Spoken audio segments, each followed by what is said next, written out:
सदगुरु का पत्र साधक को। इंसान दुनिया की तरफ से टूट जाए यह शुभ लक्षण है। यह बात सही है कि सब अपने अपने स्वार्थ में बंधे हैं।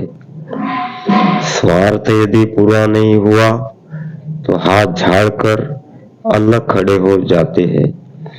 संसार के सभी संबंध कच्चे हैं, केवल सद्गुरु का नाता पक्का है। यदि शिष्य गुरु को छोड़ जाए तो भी गुरु शिष्य को नहीं छोड़ता। संत निर्भय होते हैं, कितना भी उनका नुकसान क्यों न हो जाए, वो किसी को श्राप नहीं देते। धर्मराय के दरबार में गुरु की सहायता होती है। अपने आत्मा कल्याण की बात सोचो। जो जो शब्द की कमाई करोगे आत्मा निर्मल होती जाएगी। इसलिए भजन में मन को लगाओ। भजन ही सच्चा है और सब कुछ झूठा है। इस बात को बराबर ध्यान में रखना चाहिए। जिसकी आत्मा शब्द के साथ लग जाए वह जन्म मरण में नहीं आता। देखो प्रेमियों, ये हमारे लिए गुरु महाराज का पत्र है। गुरु महाराज कह रहे हैं इंसान दुनिया की तरफ से टूट जाए यह शुभ लक्षण है। अब इंसान दुनिया की तरफ से कब टूटेगा? हम तो मोह माया में फंसे हुए हैं और हमारा लगाव संसार की तरफ है, मालिक की तरफ तो हमारा लगाव है ही नहीं। तो गुरु महाराज कहते हैं कि ये अवस्था आपको प्राप्त करने के लिए आपको सत्संग, सेवा और भजन तीनों पे जोर देना पड़ेगा। तभी हमारे अंदर दुनिया के प्रति, दुनिया के तरफ से मन हमारा टूट जाएगा। यानी दुनिया की तरफ से मन में उदासीनता आएगी, मन संसार में नहीं लगेगा और बेचैनी बढ़ जाएगी। जब ऐसी अवस्था होती है तो समझना चाहिए किसी काम में करने में मन नहीं लगे, ये समझो कि मालिक की दया हम पर हो रही है। यह कहते गुरु महाराज शुभ लक्षण है। यह बात सही है कि सब अपने अपने स्वार्थ में बंधे। देखो प्रेमियों, ये संसार है, ये स्वार्थ का है और यहाँ सब धोखा ही धोखा है। कोई अपना साथी नहीं है, सब मतलब के साथी है और सब मतलब से जुड़े हुए हैं। मतलब पूरा हुआ तो सब ठीक है, अगर मतलब पूरा नहीं हुआ तो आप हमको सब छोड़ जाएंगे। तो सब अपने स्वार्थ में बंधे हैं। स्वार्थ यदि पूरा नहीं हुआ तो हाथ झाड़कर अलग खड़े हो जाते।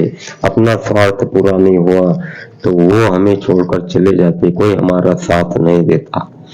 संसार के सभी संबंध कच्चे हैं, बात सही है। कच्चे का मतलब है जब हमारा अंतिम समय आएगा तो हमारा साथ कोई नहीं देगा, हमको कोई नहीं बचा सकता है। केवल एक ही बचा सकता है, वो है गुरु। केवल गुरु का ही नाता पक्का है। पक्का मतलब ये तो हमारे रिश्तेदार जब हमारा अंतिम समय आएगा, मरघट तक जाएंगे, स्वार्थ के दो आंसू दिखाएंगे और 1 महीने के बाद सब भूल जाएंगे, अपने अपने काम में लग जाएंगे। मगर सदगुरु का जो नाता होता है वो पक्का होता है, मतलब वो साथ में चलता है। और वहाँ धर्मराज के दरबार में हमारी गुरु सहायता करते हैं, हमें नरक से बचाते हैं। यदि शिष्य गुरु को छोड़ जाए तो गुरु शिष्य को कभी नहीं छोड़ता। क्यों? वो समर्थ है, दयालु है और उसने हाथ जब एक किसका वो पकड़ लेते हैं, चाहे शिष्य उनको छोड़ के चला जाए, मगर गुरु कभी शिष्य को नहीं छोड़ते। कितना भी उसका गुरु का हम नुकसान करे, नुकसान क्यों न हो जाए, किसी को श्राप नहीं देते हैं। धर्मराज के दरबार में गुरु की सहायता होती है। बिना उसकी सहायता से धर्मराज के दरबार से हम बच नहीं सकते। अपने आत्मा कल्याण का सोचो। गुरु महाराज कहते हैं ये जो मनुष्य शरीर हमको अब की बार मिला है ये बार बार नहीं मिलेगा, इसकी क्या गारंटी? कौन कह सकता कि दोबारा हमको मिलेगा? ये जन्म में अगर हमने भजन नहीं किया, अगले जन्म क्या न जाने मिलेगा नहीं मिलेगा, कब मिलेगा तो कौन सी स्थिति में मिलेगा, किसके यहाँ मिलेगा, ये हम बता नहीं सकते, क्योंकि हम कानों से अंधे हैं, आंखों से अंधे, कानों से बहरे हैं। तो प्रेमियों, गुरु महाराज कहते हैं, जो जो शब्द की कमाई करोगे आत्मा निर्मल होगी।